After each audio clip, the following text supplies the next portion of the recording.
Hey, welcome to another episode of Mama Bear Apologetics. I'm Hillary. And I'm Amy. And so before we start in on our topic today, I just want to do a couple little housekeeping things, or not really housekeeping. We have one announcement. So we got actually, I'm kind of worried. I'm like, when is this? I'm trying to remember when this episode is going to air. Hopefully it airs beforehand. Hopefully. On October 23rd and 24th, there's something called the Ambassadors Forum, where we have a really great lineup of speakers. It's an online virtual conference. It's not a lot of money. I think it's like $7.50 for adults and $5 for kids. And we have a Mama Bear code that if you use the Mama Bear code, then your kids will get in for free, which we will include that in the show notes along with the link for registration. So that's the first thing. And then secondly, this is not something that we talk about a lot, but it's something that we need to start talking about a little bit more. And that is, if you really appreciate what Mama Bear does, can we ask you to set up either a monthly donation or just a one-time donation? That we have ladies that are working for basically for free. Almost all of us are working. The amount of money we get, it's like, it's more of an allowance, wouldn't you say, than an actual salary. No one goes into ministry for the money, but it does help with all of the background stuff of getting our videos edited. And so much gets poured into the ministry. Yeah, everything we do gets poured into the ministry. Mm-hmm. And so I think there's so many ministries that have been around as long as we have are fully operational in their budgets. And I think it's just because they've gotten on that. So we're just asking you if you would consider just partnering with us if you really appreciate what we do. So anyway, without further ado, we are going to talk about something that is a huge thing that I think, I don't know, this isn't just for Mama Bears. This is for Papa Bears. This is for Christians. This is for non-Christians. I think it's for everybody. And that is how to disagree agreeably. Not a skill a lot of people have right at the moment. Nope, not so much. And so that we're not just like saying, hey, we're going to talk about this, let's look at what scripture says about our speech. So Amy, what are some of the verses that we looked at that kind of talk about how we are supposed to communicate with people and like the power that the tongue, basically our speech has? Yeah. So one of my favorites is Colossians 4:6, and it's let your speech always be gracious, seasoned with salt, so that you may know how to answer everyone. And I love that because it says that we're not supposed to compromise on truth. That's that salt there, but we need to do it in a way to where we're gracious, and we do it in a way that people want to come back and talk to us again. If you're just laying down the biblical hammer, people aren't going to come back. So the goal is to have that open door policy. Yes. And then the second one, of course, it's a very long passage in James. It's James 3:1 through 11. And the part that I like starts on verse 5, and it says, so too the tongue is a small part of the body, yet it has great pretensions. It's got great ability. It's considered the rudder of the ship. Think how small a flame, such a huge forest ablaze. California folks, you know this. Yeah. And the tongue is fire. The tongue represents the word of wrongdoing among the parts of our bodies. It pollutes the entire body and sets fire to the course of human existence, and is set on fire by hell is how it finishes out. So, and everybody knows this. We've all had a time in our life where we've spoken and our mouth has just run away with us, and you cannot take those words back. So it's just that affirmation of we have to be careful with what we say, and we have to make sure that we're truthful and purposeful in what we say. Yeah. I remember that little adage when I was a kid, like sticks and stones may break my bones, but words can never hurt me. And I remember even as a kid, I changed it when I said it to people. Said sticks and stones may break my bones, but words will cut to my soul. Oh, it's true. And words hurt. Yeah, they hurt. It's like, I've known people, I've known women who were in emotionally abusive relationships that have literally said this phrase to me: I wish he would just hit me. Oh, goodness. It's this idea of, sticks and stones may break our bones. Sometimes we're like, you know what? That's preferable. I would rather have a broken bone than a broken heart right now. So the way that our country is polarized, in case you haven't noticed it, and like, I don't even want to just say our country. We have mama bears from all over. We got South Africa and Germany and Australia. So, I mean, I don't follow the news as much there. I followed some of the stuff going on in Australia and South Africa, and your countries are basically hot up in flames as well, that people are polarized. It's like they are looking for reasons to disagree. And so we kind of want to give sort of a little handy dandy guide of, just assuming that we're going to be disagreeing on things. Like that should just be our assumption that we're going to be disagreeing. So how do we do it in a way that's Christ-like? a way that recognizes the power of our tongues and our speech, and yet does it with gentleness and respect, which is what we are called to do. Because as mama bears, we always say, you demolish the idea, you do not demolish the person. Right. Ideas, yeah, go to town on those, but we got to remember we're interacting with people as we're doing that. I guess secondly, I would say that there seems to be one of the reasons with the polarization, there's that phrase divide and conquer, right? Yep.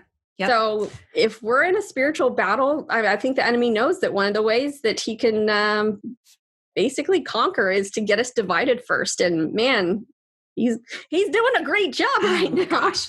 And sometimes it's over these silly little things, but gosh, right now it seems especially, I mean, you can't even turn on the news without even newscasters like trying to obliterate one another. It's just that the goal isn't to actually figure out what the truth is or to come together and have unity. No, it's just let's get as divided as possible, so that way we can just wipe each other out. And that's not what we need to be doing as Christians. We need to be affirming our differences. Absolutely. God made all things different. And I love that aspect.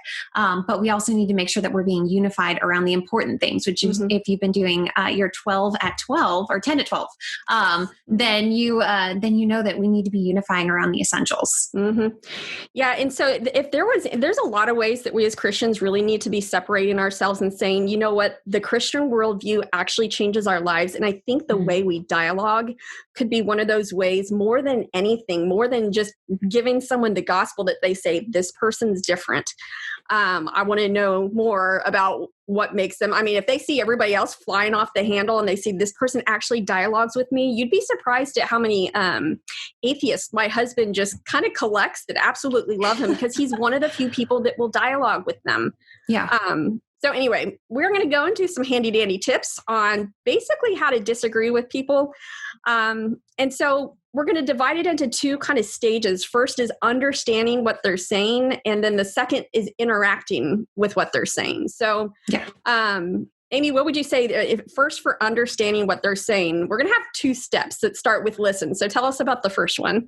Okay, so the first one is we want to make sure that we're listening to understand and not just to respond. We've all been around those people that they're just dying to tell you what they've heard, what they picked up on the podcast 20 minutes before they walk through the door. You know, unless it was our podcast, and that's great. They should tell everybody. Then there are some compromises that are okay. But the goal is you want to make sure that you're understanding them rather than just responding, because when you do that, for one, you're letting them know that you listen to them, and people really value that. They really respond when you've actually said, okay, and you're thinking thoughtfully and you're asking them questions. It just opens more doors. They don't have that reaction of, oh, this person just wants to verbally assault me. It's, oh, they actually want to understand. It's just being courteous. And we want to make sure that we're not just trying to get the last word in too, because then it doesn't even matter what we're saying. We are that clanging gong because we haven't done it in love. So that's the first one. The second one is also we want to listen to so that we can pick up on the things that we actually agree on.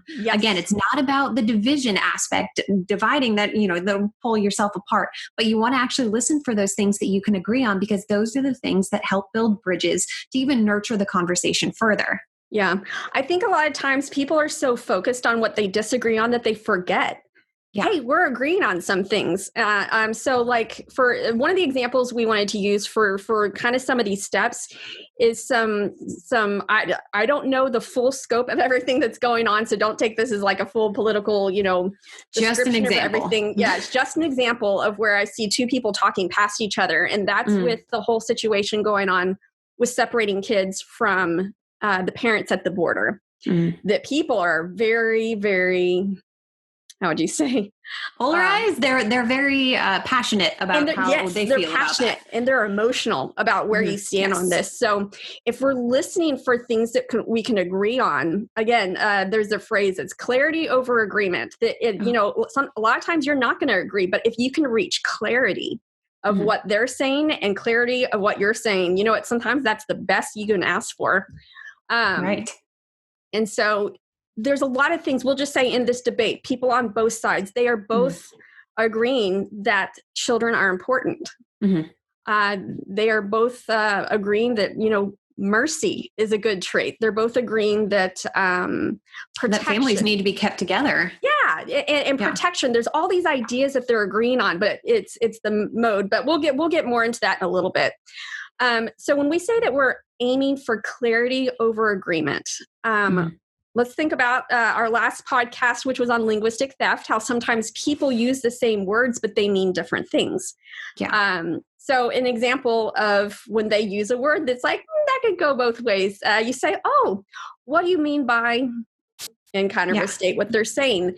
It's helping them. Not only are you understanding what they're truly saying, but you're helping them to understand what they're truly saying. Because sometimes people are just repeating stuff that they've heard and they don't even know, oh yeah, what do I mean by that? Yeah, it's that clarity, that second step of trying to get deeper and just making sure that you understand, tying back into that understanding. Yeah, like what are some other clarifying questions? Oh gosh, what do you mean by that is huge. That's the first a huge one. I know. And then even asking how can that apply to certain situations? Because it's kind of, there's kind of this pithy sort of military quote of, all plans look good on paper until you get punched in the face, basically meaning like it's all great until you actually have to put it into practice. And sometimes that clarity, when you can say, okay, I hear what you're saying, but how would that work in this situation? When you can start putting it in context and within situations, all of a sudden, all those things that sounded really great, you say, oh, I'm seeing some holes here. I'm seeing some problems. Or you do something that was this great idea, and then you're like, that went better in my head. Haven't we all said that at some point? It's like, oh, wow, yeah, that could have gone a lot better. That sounded better in my head than how it sounded. Yeah. But also, also asking, and these are some of the things that you'll see in Greg Kokel's book on tactics, is how did you come to that conclusion? Because I think this is one of the people, there's so many, we're debating the wrong things. A lot of times we're debating the conclusions instead of the premises. And usually the disagreement is in the premises. And if you have a false premise, then you're going to have a false conclusion. So it's just saying, oh, how did you come to that conclusion? Because there are assumptions. There are assumptions happening everywhere. Well, and I think sometimes there are people who they've come to that conclusion because kind of mean way to, well, not mean, but they've seen it on a bumper sticker, basically like, I've this sounds really good. I haven't thought about it, but you know what? I'm going to run with it. Yeah. And sometimes how you came to that conclusion, it sort of exposes maybe those foundational weaknesses of, maybe I haven't really thought through this well. Yeah. And they have to explain themselves because we're all entitled to our opinions and coming to conclusions and that sort of things, but we also are responsible for backing up those conclusions, opinions, that sort. So you don't get you're not off the hook, so to speak, just because you say something that sounds great. You have to account for how you came there. Yeah. So on my Instagram, or on the Mama Bear Instagram, I follow a lot of different commentators who just kind of, speak about things. And a lot of times there'll be ones that have a short video. And there was one that Dennis Prager had that I thought was really interesting. And he was talking about the difference between making a decision because it feels good versus making a decision because it does good. Oh, that's interesting. And so, again, this would be something like where someone has come to a conclusion saying, this is what I think needs to happen. And you say, oh, how did you come to that conclusion? Sometimes you realize, well, it feels good to make that decision. Like, saying, I think we should give everyone $1 million.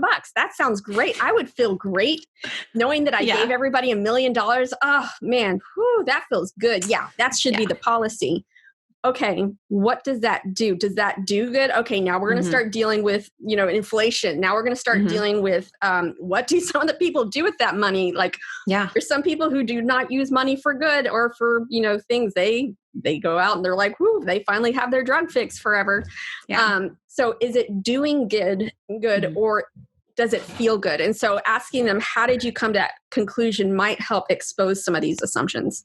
I think also another great thing that clarity does is it actually, not in all cases, but in most cases, it can diffuse tension. Because when you have someone who's more emotional, so to speak, when you get their mind on thinking, on having to think through and account for something rather than on reacting, it can actually help diffuse tension. It's not a fail-safe, but it's one of those to where if you start asking questions, sometimes people will start to calm down and think, okay, wait, how do I answer this person? Hopefully they do that.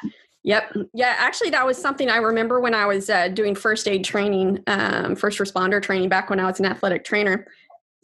They were talking about how the real basic questions that you ask someone, say that like someone has gotten in a car accident and they're laying on the side of the road, you start asking them really basic questions like, what's your name? What did you have for breakfast? What's the name of your pet? Stuff like that, because what they're in something called fight or flight. I see. And so what that's doing is when someone's in fight or flight, it basically is the emotional center that's just going crazy. Mm-hmm. And it shuts down the rational thinking center. So when you start asking them little small questions that don't take a lot of thought, but take enough, how old are you? How old's your mom? Stuff like that, it actually shifts the brain from being in that emotional center to being in the rational center.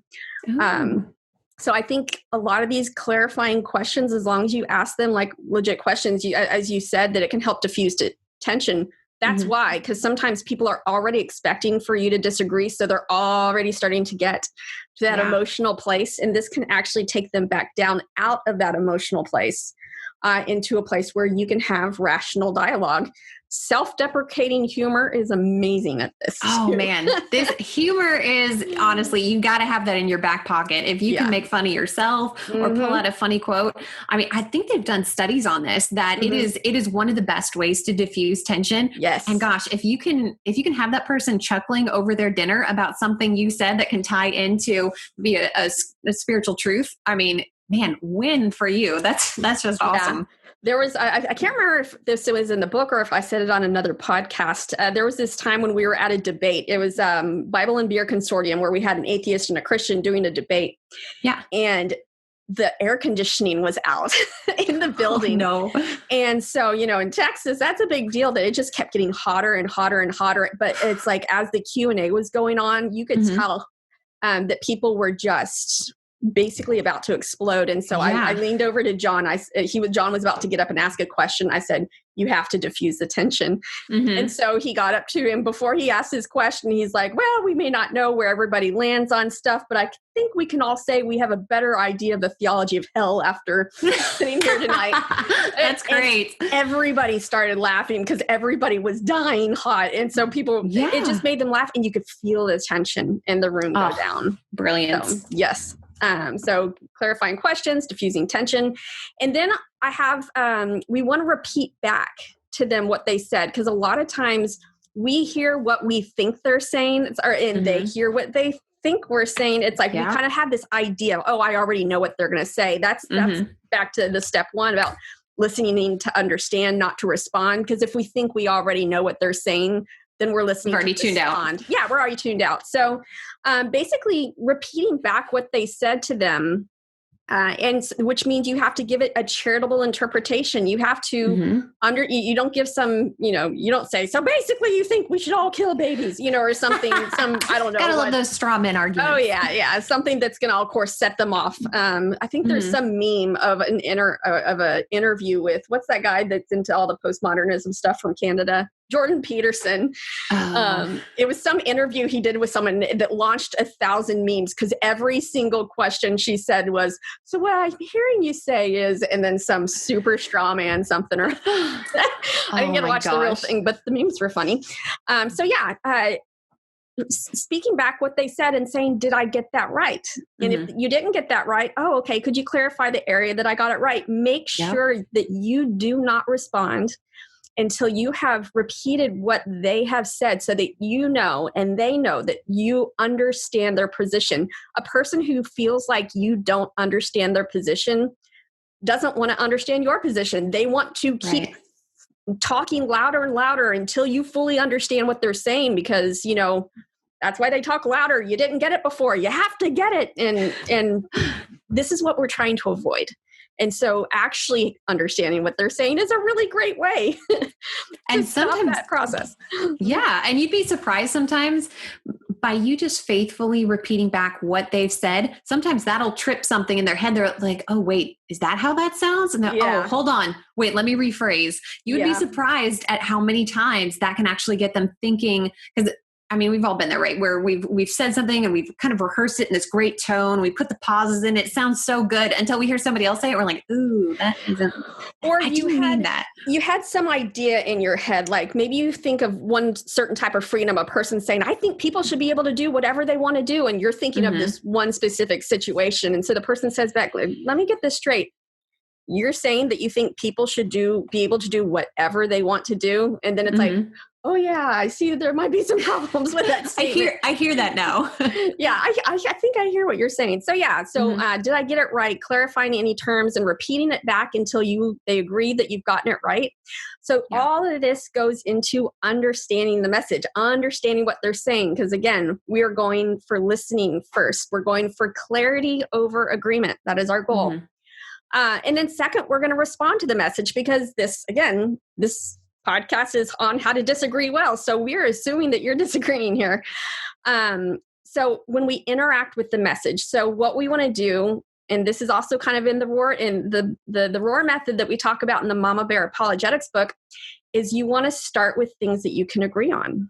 Because everybody wants to focus on where you disagree. So what legitimate problems are they identifying? Because most of the time there's a legitimate problem that they're identifying. Yeah. And if you don't dignify that problem, then they're going to assume that you can't see the same problems that they do.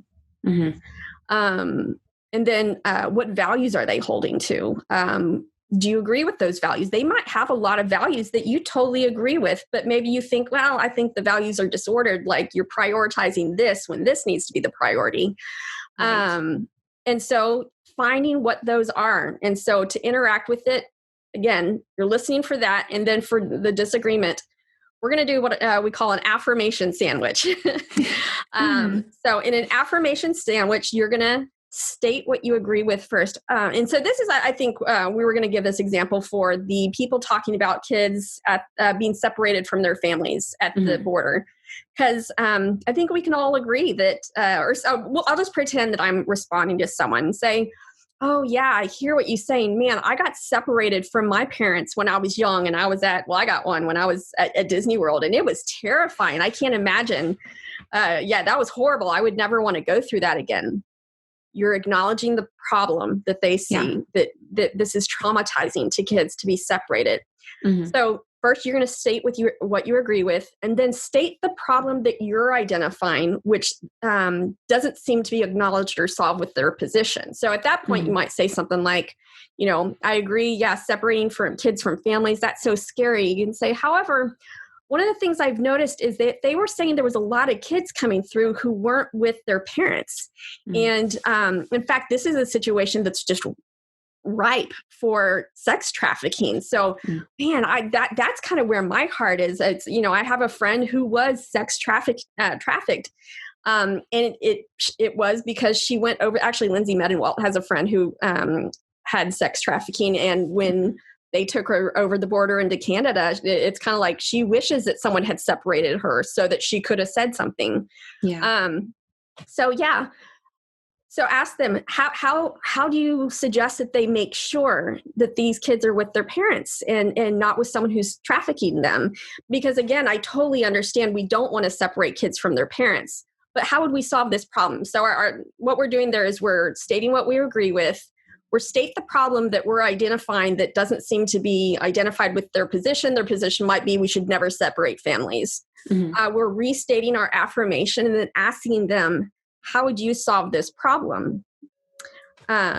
And what I love about that whole process is it affirms the dignity of both positions. Because I think when you're dialoguing, it's so easy to start attacking one another. I mean, we see that all the time on the news and everything. And we forget that the other person is a human being and that they have this dignity. So I like how this affirmation sandwich affirms the dignity of both sides to where folks can say, okay, no, this actually is worth considering. And I'm not just attacking you just to win. Yeah. And I would say that one of the things that people are doing with like dignifying both positions, especially right now, things are always being phrased in. And I think it really is true. Everybody's trying to protect something. Yeah. And it's like, what or who are you trying to protect? And is my protection of this person harming another? And if that's the case, then I can affirm, yes, these people need to be protected. However, have you thought about how that affects these people, and then asking like agreement questions. Do we agree that this also needs to be protected, or this person or this group of people, can we agree that they also need to be protected? How do we create a system that protects these people and these people? So again, it's dignifying both the positions. Yeah. It's recognizing that they're probably trying to protect different things or different people, and then saying, how can we meet and make both of these goals at the same time? Yeah, absolutely. So, yeah. Well, and naturally with any conversation, you're going to have issues that creep in. So you've got some troubleshooting that you've gotten, that you have to do. And one of the first ones, Hillary, you've probably experienced this, is interrupting. I mean, I never do that. Like, ever. No, I wasn't calling you out. That's so funny. Okay. So I gotta, if y'all ever see me anywhere, don't tell my husband I said this. My husband has a guilty pleasure, and his guilty pleasure is like ladies talk shows, to where if he's got the day off from work, you can bet The View is going to be on TV. Now that show drives me crazy because they don't listen to each other. It's like one starts talking, the other is insulted by whatever, and and I'm getting riled up just thinking about it. It's not just the ladies. I got to say, back when I lived with my parents, I don't know if this is still a show, but Hannity and Combs. Didn't grow up watching that one. I had to leave the room when they were on, because it was just, they would not allow each other to finish. And I'm like, this is what we're putting out there as like a great way to dialogue. Like it made me full on angry. But I will have to say, with interrupting, know when you're talking to a person with ADD, because you have a tendency to interrupt. Sometimes it's because our brains are moving so fast, or sometimes it's, we'll forget if we don't say it, or sometimes it's just because, we don't lack that same kind of control. If we're excited, if I'm excited, all bets are off. Social cues just go out the window. Interrupting is one of the things that drives my husband nuts. So I get to hear about it. I need to finish. Let me finish my statement. Oh yes, sorry. And no, that's perfect, because that's exactly how to handle that situation. And that's a great way of discerning whether or not their interruption is because they're really excited, they're like a little jazzed up Pomeranian, or if it's them just being completely rude. So if you are trying to get across your point and the person keeps interrupting, the easiest thing to do is just very politely say, you know what, I want to hear your position, because I want to hear what you're saying. I want to make sure I understand it, represent you well. And so that way we can discuss about that. I would really appreciate it if you would please extend me the same courtesy. Give me 1 sec. Let me finish my thoughts, and then feel free to go at them. It's just, sometimes people need to be reminded of that. And if you're dealing with a polite person, more than like, they'll be like, oh, I'm sorry, I was just super excited. Yeah. And it's really easy to sort of diffuse that.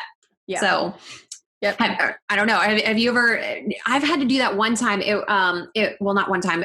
There was an instance I remember. Just once? That's amazing. Just once. No, and I'm thinking in particular of like in person, to where I was working in our hazardous materials warehouse, which sounds really cool, but I was just giving out mainly printer cartridges most of the time. So not as romantic as what it sounds. And we were having this discussion, and one of the other sergeants there would just constantly go out, and I would just hold on. And usually they're good. And he was like, oh, sorry. Yeah. But there was another instance to where, no, he didn't want to listen. He just wanted to charge through. He wasn't going to hear. And when someone is doing that, that's a signal that the conversation, it's over. They're not there to have a conversation. They've gone into lecture mode. They're just here to tell you, and they'd be like, okay, all right. Thanks. If you ever want to talk soon or later, hit me up. So sometimes if someone's gone into lecture mode and it's clear that they're not interested in having a conversation, don't exacerbate it by just getting up and walking away. Let them finish their rant. So John knows when he's done this to me, because I'll get real quiet, and then he realizes I keep talking. She's not even trying to interact. So sometimes you just let them say their piece, and then you say, okay. And then kind of walk away, and that's fine.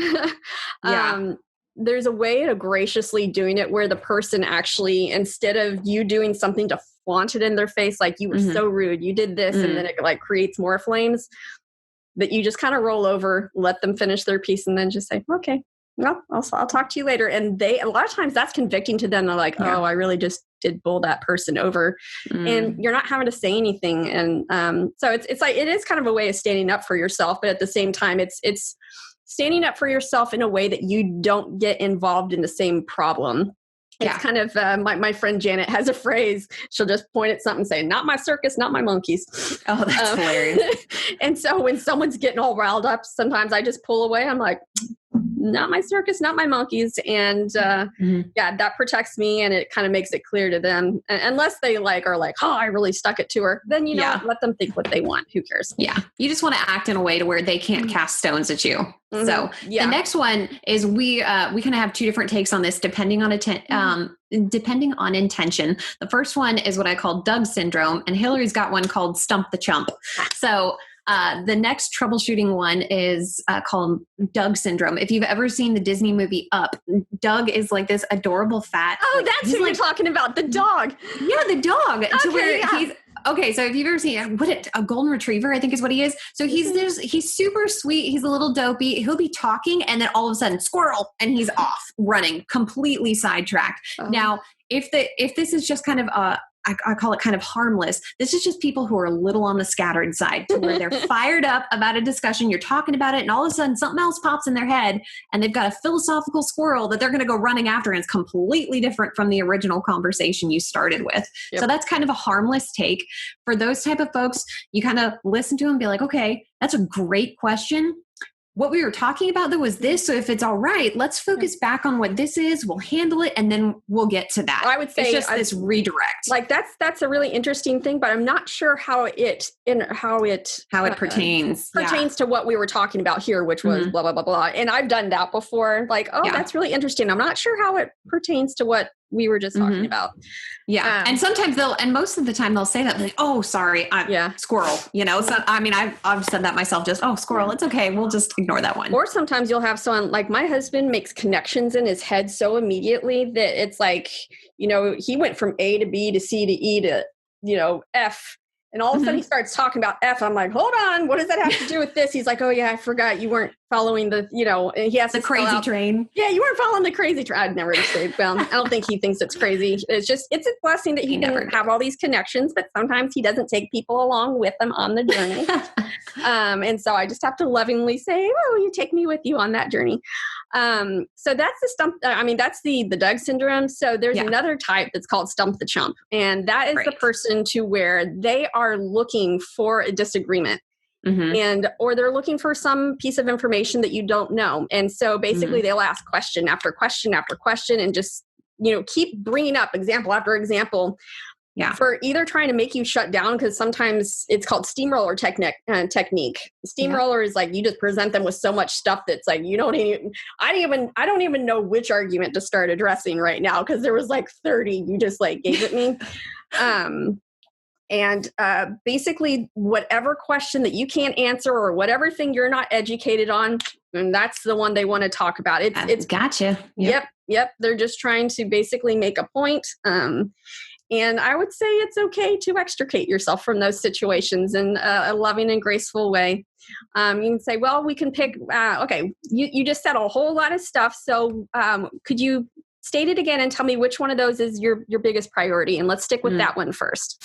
Yeah. And this is actually a really great thing to do on Facebook. And I wish more people did this, where someone's having a conversation on Facebook, but they want to bring in the 10 things that are wrong with this person's position instead of let's pick one thing wrong with the position or one problematic area, and let's focus on that first. And then once we get that one hacked out, then we can move on to the next one. But honestly, this is how productive conversation occurs. So we're not looking for just conversation or how to disagree well.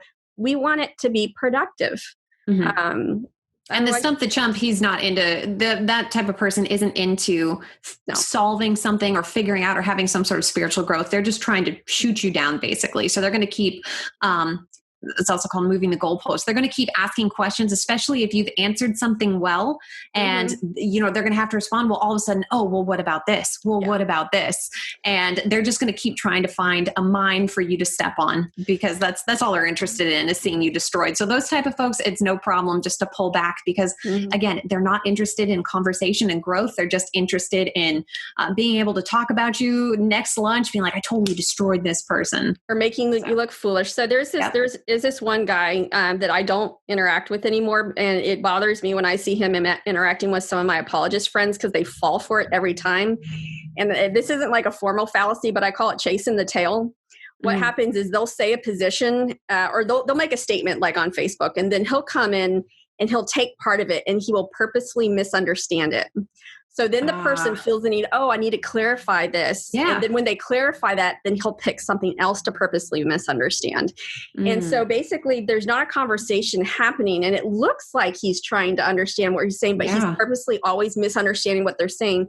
So they're always having to defend the statement instead of actually being able to talk about an issue. Basically, there's no progress, there's no growth. He could have very easily understood what their position was from that initial statement, but instead it's like a game. He makes them chase their tail, and I'm just like wasting their time. They're just wasting their time. So I don't go there. I don't chase my tail.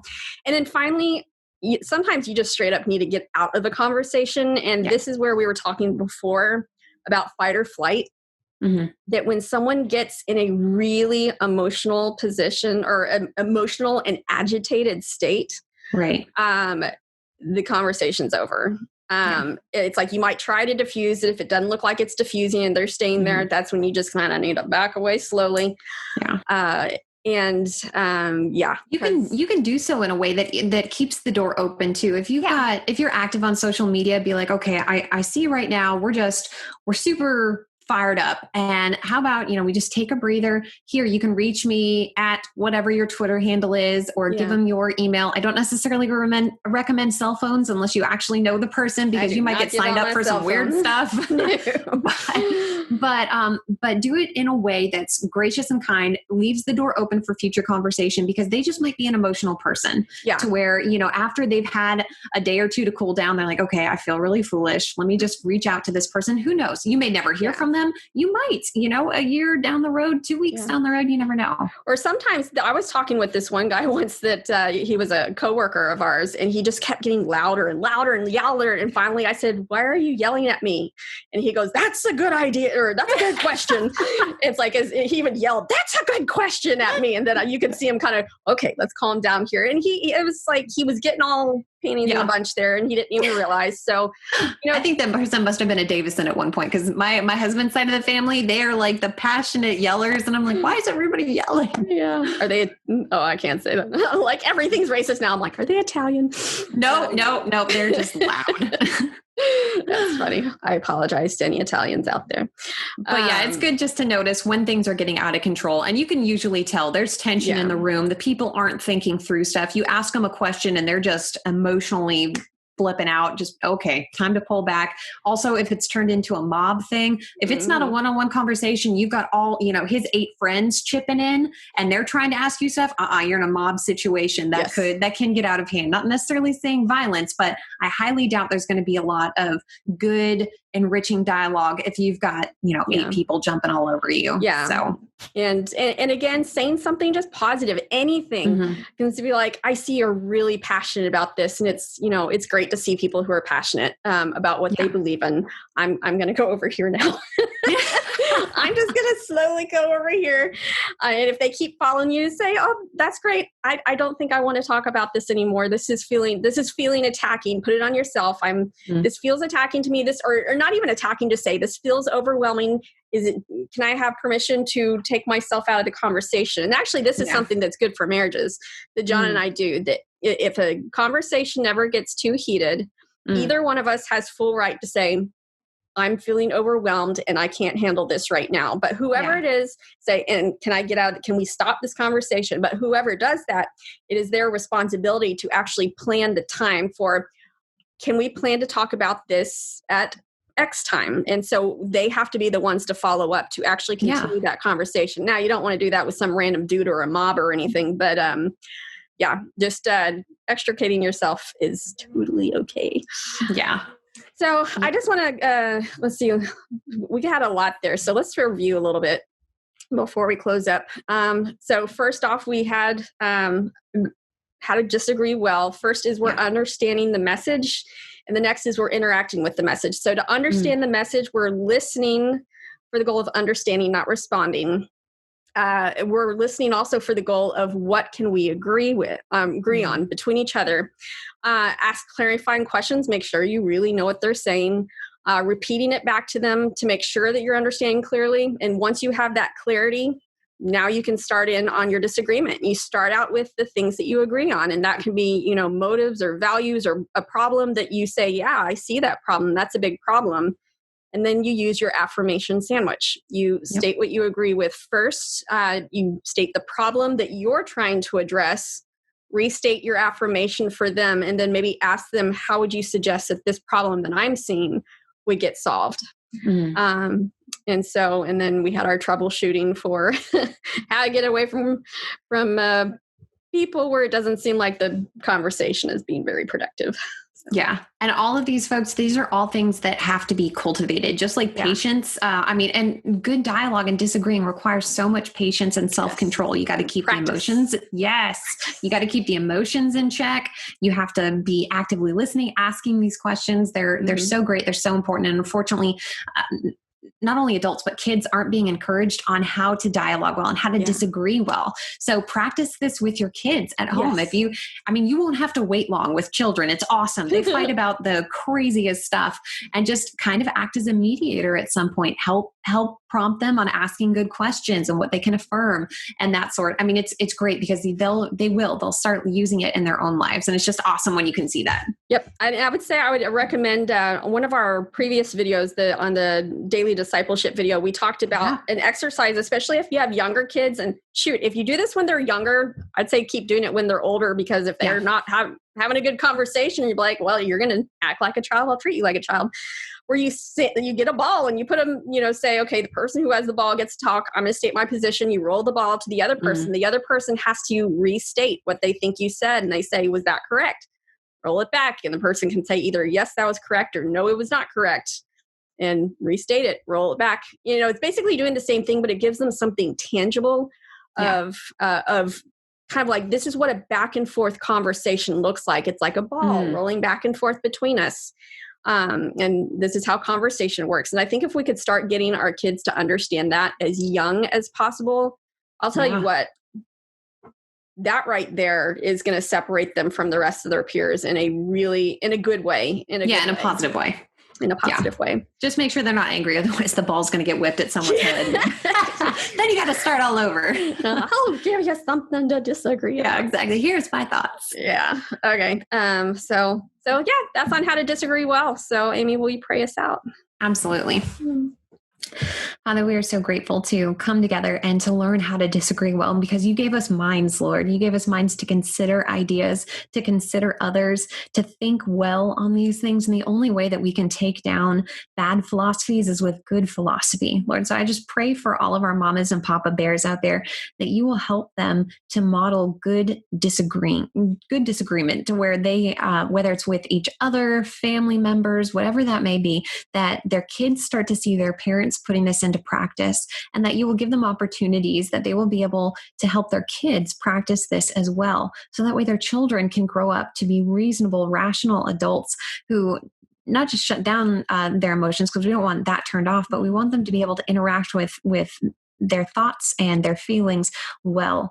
So we just pray for that, Lord. We pray for this upcoming season of holidays and politics and all the stuff that family brings, Lord. It's ripe opportunities to be able to put this into practice. So I just pray, Lord, that you will help them to cultivate nurturing relationships so that we can honor you, not only in the things that we are united, but in the things that we are divided over. In your holy name, Lord. Amen. Amen.